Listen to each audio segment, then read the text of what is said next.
তার অসুস্থতা এবং সুস্থতা নিয়ে আমরা কিছু কথা তার কাছ থেকে শুনবো। তাই ভাইকে একটু আসার জন্য অনুরোধ করছি। তো আমাদের মাঝে সোহেল ভাই চলে আসছেন। সোহেল ভাই জন্য একটা জোরে তালি চাইবে। সোহেল ভাই আসলে দূষণের ডিভাইস কেন আমাদের দরকার, কিসের জন্য দূষণের স্পাইন কেয়ার ব্যবহার করতে হবে, আসেন আমরা একটু আজকে আমরা সুন্দর মনোযোগ সহকারে আমরা এই ভাইয়ের কথা শুনবো। আসেন ভাই। দেখেন, বাস্তব জীবনে মানুষের জীবন কতটা কষ্টের এবং বেদনাদায়ক হয়, যখন আপনি মনোযোগ সহকারে শুনবেন তখন আপনি জানতে পারবেন যে তার জীবনের কষ্টটা কত গভীর। আমরা কি জানতে চাই? আসসালামু আলাইকুম। ওয়ালাইকুম আসসালাম রাহমাতুল্লাহ। কেমন আছেন আপনি? আলহামদুলিল্লাহ, আমি ভালো আছি স্যার। ধন্যবাদ। আপনার কি নাম? আমার নাম মোহাম্মদ সোহেল। আপনার বয়স কত? আমার বয়স 35, 36 বছর চলছে। আচ্ছা, 36 বছর রানিং। আপনি এই দোসনের স্পাইন কেয়ারে এখানে সেবা নিচ্ছেন কতদিন ধরে? এখানে সেবা নিচ্ছি 2 মাস হচ্ছে। 2 মাস হয়েছে আপনি আমাদের এখানে সেবা গ্রহণ করেছেন। তো ভাই, এই যে 2 মাস সেবা নিয়েছেন, আপনার কি সমস্যা ছিল যে সমস্যার জন্য আপনি দোসনের স্পাইন কেয়ারে সেবা নেওয়ার জন্য আসছেন? কি সমস্যা ছিল? আমি স্ট্রোক করেছি প্রায় 16 মাসের মতো হবে। আমার ডান সাইড ছিল, পাও সমস্যা ছিল, মুখে কথা বলতে পারতাম না, চোখে দেখতে পারতাম না, অনেক সমস্যা ছিল। তো ভাই, আপনার এই হাঁটা চলার অবস্থা আগে কেমন ছিল? আগে তো ডান পাটা জানতাম, হাতটা ডান হাতটা লাড়াতে পারতাম না।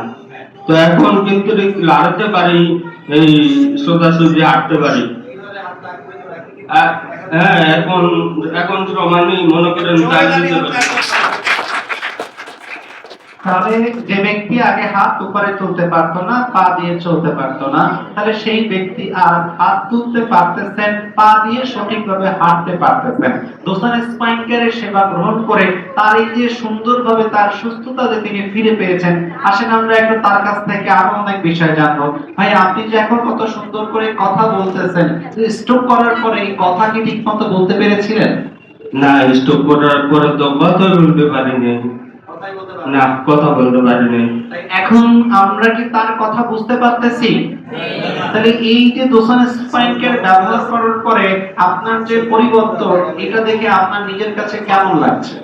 জি আলহামদুলিল্লাহ, ভালো লাগতেছে। দোসান মানে আমাকে নতুন জীবন দিয়েছে, খোলামেলা কথা যেটা। আমি তো চোখে দেখতাম না, চোখে আমার ডান ওই যে বাঁকা চোখটা, এটাও স্ট্রোক করার পরে বাঁকা হয়ে গেছে। এই চোখ দেখতাম না, এই দোনো চোখ এক চোখ কম দেখতাম।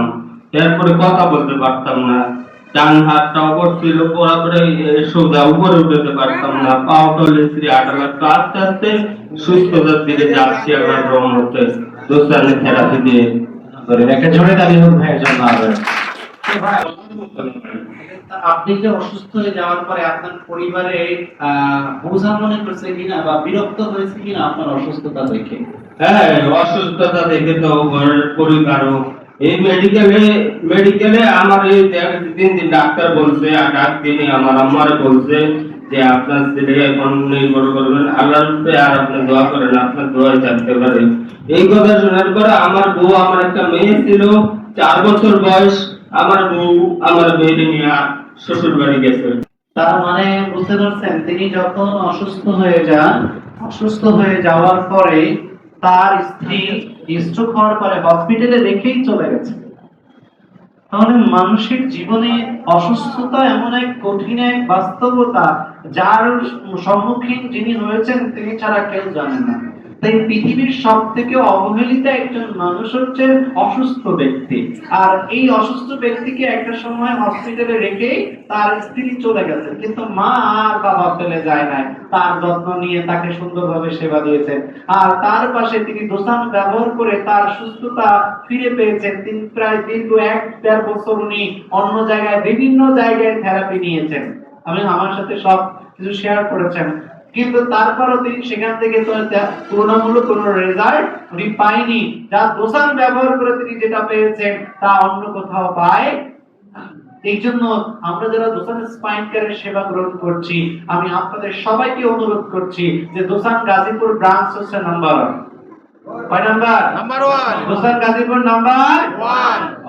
এই জন্য সঠিকভাবে নিজের স্বাস্থ্যের পরিচর্যা করুন। তো ভাই, আপনি একটু সবার কাছে আপনি দোয়া চেয়ে নেন, এবং যাতে সবাই নিয়মিত ব্যবহার করে, আপনি উপকার পেয়েছেন, তারা উপকার পাবে কিনা একটু জানাবেন।